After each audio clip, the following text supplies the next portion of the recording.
We're going to be taking a look inside the Puerto Rican debt crisis, an island, in fact, in crisis, and we've got some numbers. First slide up here, literally drowning in debt. Puerto Rico has some $72 billion worth of debt right now. A little bit of the breakdown on that. $15 billion of that debt is held by hedge funds, $11 billion for individual mutual bond funds, and the rest is all owed to individuals. Now, the public corporations owe between $20 and $25 million. By public corporations, I mean literally the people who keep the lights on, including the power and utilities there. Puerto Rico cannot declare bankruptcy, and neither can its sub-state entities, meaning different municipalities, smaller cities, everyone up and down the chain.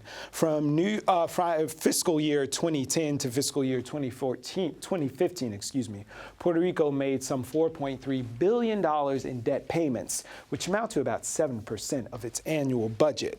Another thing on numbers here in the mainland, from 2010 to 2014, approximately 263,000 Puerto Ricans left the island for the mainland here in the U.S. Talk about a brain drain. In 2014, the highest year ever for net migration of immigrants, some 64,000 people left Puerto Rico for the U.S.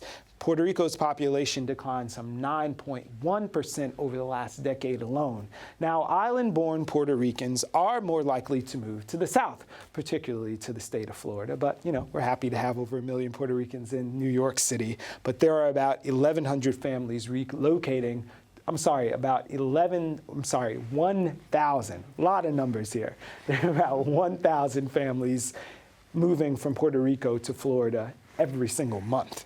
So we're going to take a look at the Federal Fiscal Control Board. Now, this board would have the power to veto laws, revise the island's budget, and make cuts, lower the minimum wage lower than the $7 that it already is, review all government contracts, as well as impose taxes, and fine or arrest Puerto Rican government officials who don't comply with that board's oversight. So that's a look at an island in crisis. And now, the A block. Can Puerto Rico's fiscal predicament be solved? Can the exodus be slowed? To discuss the latest on this issue and how much of an influence those who are stateside can exert, we want to welcome Julio Lopez Varona, lead organizer at Make the Road New York. Great to have you here. Thank you. And David Galarza, labor union communications specialist and activist. Thanks for joining us, David. Thank you. Okay, guys, so some people say that we got to this point ever since that tax break law was phased out in 2006. Some people say this dates back 600 years to when the colonial status started. How far does this crisis go? I'll take a stab at that first. Yeah, no, by all means. A lot of people are saying that this started with the phase out of what they call Section 936, which benefited a lot of the large pharmaceutical corporations that were coming in, setting up shop and basically not having any taxes imposed on them, and they were just looting all kinds of profit. Profit, unfortunately, that was not staying in Puerto Rico, was going back to the headquarters, whether it be in Chicago, New Jersey, or New York. But it does predate that particular phase out of 936, going back to, just like you said before, the colonization of Puerto Rico. Puerto Rico has been a colony of Spain for 500, but for the past 100 plus years of the United States, which means, by and large, that the United States and its Congress make all the laws that affect Puerto Ricanos, including commerce laws. So one of the laws specifically that has hurt Puerto Rico since the colonization of Puerto Rico by the U.S. is what they call the cabotage law, the ley de cabotaje, which basically means that every ship that comes into Puerto Rico has to have a U.S. flag and a U.S. crew. So if a ship is coming from China, it's got to stop in Jamaica, take its goods off its ship, put it on a U.S. flagged ship with a U.S. crew, bring it to Puerto Rico, and that's brought the prices of goods exponentially over the years. So that's one example. Right. You know, and there are 1,000 other examples. It's difficult because people ask that question and you're like, well, where do I start? Right. Just to give you an example, in 1902, for example, the government changed the value of money to be money that was held by the U.S., and it changed all the agriculture in Puerto Rico. So all of our economy was transformed, and it was done in a way that, of course, benefited the people that were coming in from the U.S. Yeah. And that's like, there are so many examples of how like the U.S. has created a system that benefits people that are coming from the U.S. to Puerto Rico. Well, let's talk about the people who are going from Puerto Rico to the mainland in the U.S. We talked about that brain drain and the sort of startling numbers of folks who are coming here. So I wondered, what kind of political power are we looking at as a base in the states now that can sort of translate into action that's beneficial to Puerto Ricans back on the island? Well, we should talk about Florida. It's about 1 million Puerto Ricans in Orlando, for example. Thought it was all Cubans. That's the only thing anyone talks about. They're in the south and we're in the middle. Okay. And we have a lot of power if we use it. One interesting part about Puerto Rico is that this big migration that was just declared one of the biggest migrations, I think bigger than the one in the 50s. It's very interesting because these are recent arrivals. So in Puerto Rico, there's a great culture of voting. And we feel like if we can make a case that this is important and that Puerto Rico has and Puerto Ricans have power to change the elections, they will. And because we have this culture of voting, I think that would be very important. Florida is very important. I would say Pennsylvania is also a very important place because it's also a purple state. Yeah. But we also have Puerto Ricans in New Jersey. We have Puerto Ricans here in New York. We have Puerto Ricans in Massachusetts and Connecticut. Puerto Ricans show up at the polls They're by more like than 80% when they're on the island. 80%. One caveat to that, though, and I just find it really disturbing, I think it just came out today or yesterday, is that the Puerto Ricans are leaving in massive numbers from Puerto Rico and settling in places like Orlando and Kissimmee and so forth. But there's widespread poverty. There's not a plan from these Puerto Ricans that are leaving the island to poor already, and they're going from what they call, Guatemala to Guatapeor. They're really going. They're going into conditions that are really, really. They're living in motels. They're living in, underneath highway overpasses.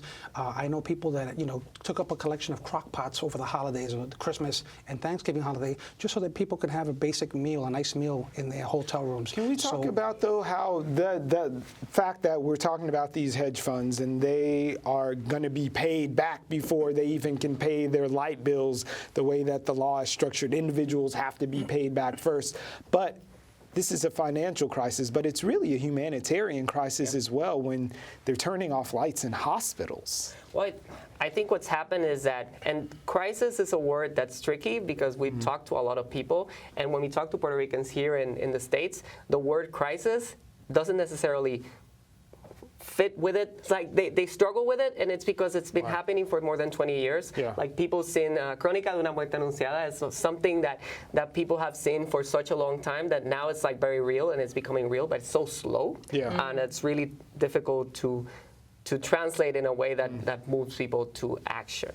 Right. But could also very quickly escalate into a real state of emergency, right? I mean, if you're talking about hospitals closing, schools closing, people losing their pensions. And that's the quintessential problem, with the Promesa bill, the cynically called Promesa, the promise bill that Congress is floating right now. It's promises to lower the minimum wage to $4.25 an hour. Who can survive on that? While raising taxes. It promises. We're fighting for $15 an hour here. Exactly. At a time when we're fighting for 15, they're fighting to lower it. It promises to also sell wide swaths of land, like in Vieques, an island that we fought so hard to get rid of the U.S. Navy from bombing. And now they're trying to put that into the package. What does that have to do with the economic crisis in Puerto Rico?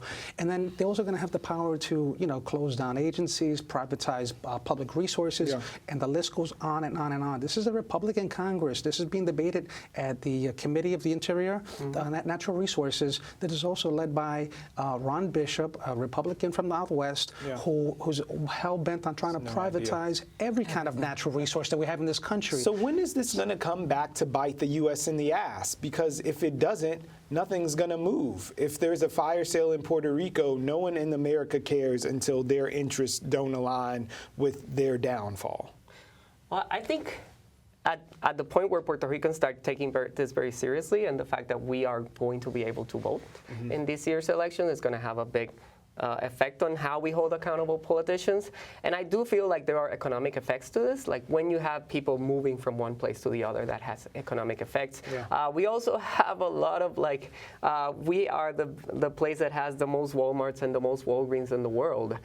So when we're talking about buying power and the fact that Puerto Ricans are not able, are now with higher taxes and lower wages, you also create an economic crisis that can have ripple effects in the U.S. Well, I have another position too. It's what I call the 800-pound coqui. Coqui being our beloved national mascot, the little frog, is that we don't talk about enough about in this debate about the causes of the crisis, which is the colonization. We have to address that first and foremost, because otherwise things like promesa are, like they say, or Frankie Ruiz would say, la cura es más mala que la enfermedad. This pill is going to be more dangerous than the actual disease. The actual disease.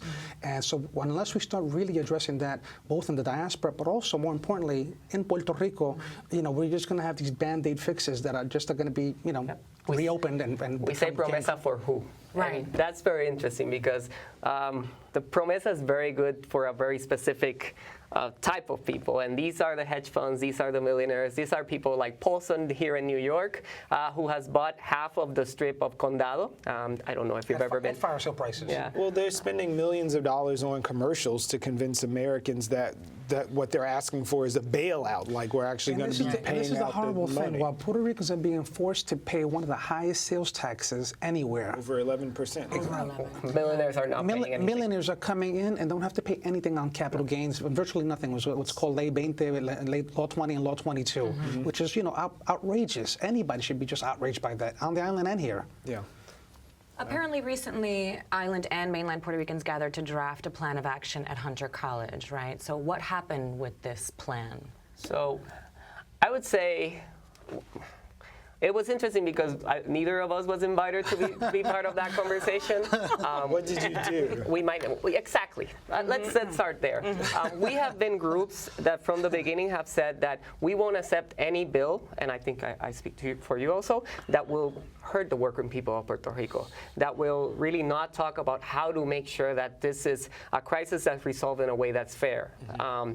And that meeting felt very much like a place where people sat down and were like, well, promesas inevitable, so we're going to figure it out, and you guys are going to be in this train, and we're going to leave here saying, well, this is inevitable, and this is going to happen. So for us, it didn't feel real, because when it came to really activism that talked about how do we fight back against these hedge funds, how do we talk about colonialism, how do we make sure that people understand that we won't, like, the people of Puerto Rico need to be respected, they don't need to be saved, they don't need to be bailout. Like, this is about justice, this is about 3.5 million Americans.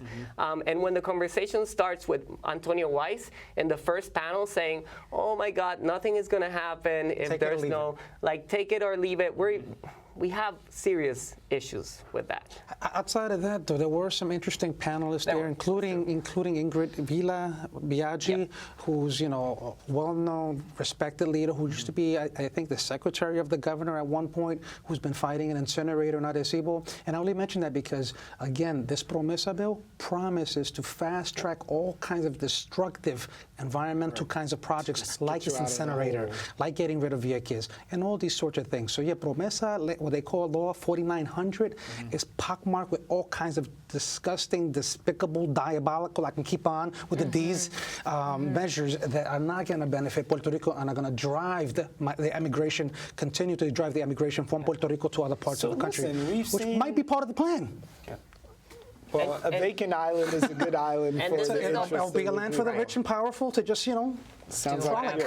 But listen, we have Lin-Manuel Miranda standing there offering Congress tickets to Hamilton if they get their stuff together and help out. So I wanted to ask you about this sort of dichotomy between we need help versus we need justice. What does help look like versus justice when you're billions of dollars in debt and your wages are going down and you're losing all of the best and most talented people? I would say it's the difference between saying Black Lives Matter and we should care for Black people. We are not victims. We are citizens. We deserve respect. This is because of 600 years of creating systems where Puerto Ricans were pushed to do whatever the imperialist government or the hedge funds wanted. So to now say that we are suffering and that this is because there were bad governments or because all poor Puerto Ricans are lazy or whatever, it doesn't really make justice to the fact that this has been created in a way that benefits the rich people that are going to Puerto Rico, that are benefiting from a system that's designed for them while hurting the working people of Puerto Rico. Yeah. I give props to Lin-Manuel for being one of those big celebrities that, like you said, is using the spotlight to shed some attention on this. But sometimes you got to be careful what you wish for. You might actually get it. He plays on Broadway a freedom-fighting, colonial, From the Caribbean. slave-owning, founding father. I wish that he would use that same fervor, perhaps, or that same position as a freedom fighter to also call for freedom for Puerto Rico. Pure and simple. Congressman Gutierrez said it too. America, if you don't love us, if you don't want us, let us go. You're not doing us any favors. And so, Len, again, I applaud him for bringing that spotlight to the issue of Puerto Rico. And not a whole lot of the folks that want to tread on that. But again, speaking as a freedom fighter, if it was good for the colonists, why can't it be good for Puerto Rico? Right. That's a whole other debate, right? Yeah. The statehood question. We Yeah. can have that conversation. But I wanted to ask you from the American lens too. I'm talking about independence, not statehood. By the way. Okay, there's a difference.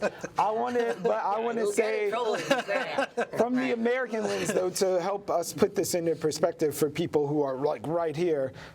The world is watching. Like Detroit has gone through something very similar. Chicago's on the brink of bankruptcy right now. And they're all watching, trying to see which way the Puerto Rico thing is going to go down. So I wondered what lessons for people who are in America and feel very secure in their lazy boys right now, what lessons are there in watching this unplay? Well, I don't think they should feel secure. And without going into all the whole colonialism part and like the 600 years and everything, in 2014, hedge funds came into Puerto Rico because they want to test the waters on what they can do. And they did it because they knew that Puerto Rico was broke. We got a bad credit card and we couldn't go to bankruptcy. So they were like, this is perfect. And they bought up all those bonds. We can buy the bonds. Yeah. We can push the government to do whatever we want, and we can make sure that this becomes the island of the rich, the backyard of the U.S. And interesting enough, 1984, up until 1984, Puerto Rico had the ability to declare bankruptcy. It was during the Reagan era that was mysteriously taken away. Some people say that there is a conspiracy. There actually might have been a plan to do away with bankruptcy back then, and have these, to put this in place. To put this in place, exactly. A la Naomi Klein's shock doctrine and many other scenarios. Going back to Detroit, that's what this fiscal board promises. A kind of unaccountability that created the Flint crisis and with the water and these kids that are going to be poisoned for the rest of their lives. And there's going to be no accountability to the people in Puerto Rico with this fiscal control board, which is so dangerous. So again, I know I've been throwing a lot of expressions out there. They say when the U.S. has a cold, Puerto Rico has a pneumonia. That's what you can expect. Puerto Rico has been, unfortunately, an experimental ground for so many things. Sterilization of Puerto Rican women. They napalmed and used all kinds of explosive ordnance and Vieques.